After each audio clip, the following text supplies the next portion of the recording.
I didn't expect a funeral chapter to reveal the bride of Christ. You'd think Genesis 23 is just about a funeral. But what if the first piece of the promised land was a grave? Crazy twist. That grave wasn't just about Sarah, it was about Christ and his bride, the church. Sarah died in Hebron and Abraham mourned her. Then he negotiated with the Hittites to buy a cave at Machpelah, refusing to take it as a gift. He paid full price. On the surface, it looks like a business deal in the middle of grief. But look closer. This was Abraham's first permanent claim in the Promised Land. The land wasn't conquered yet, the promise wasn't fulfilled yet. But by buying that field, Abraham anchored his hope in God's covenant. Paul later said, "If we have been united with him in a death like his, we will certainly also be united with him in a resurrection like his." Romans 6, verses 5. Abraham wasn't just burying Sarah.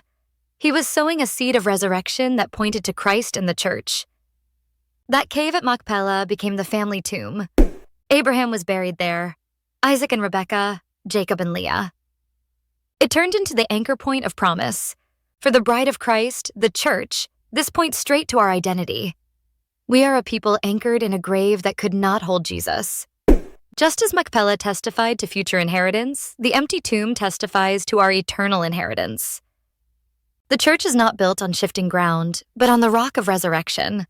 What looked like loss was really a down payment on the promise. And notice Abraham's refusal to accept the cave for free. He insisted on paying. Why? Because faith doesn't cling to shortcuts. It rests in covenant.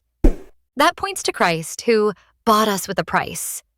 1 Corinthians just 6 verses 20.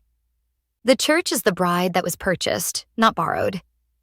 Just as Abraham's payment secured the field, Christ's blood secured the bride forever. Nothing about her redemption is cheap. So Genesis 23 isn't just about grief.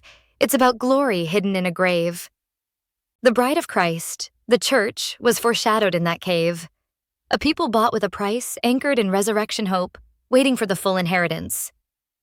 If you believe even a burial can point to promise, then put the word resurrection in the comments.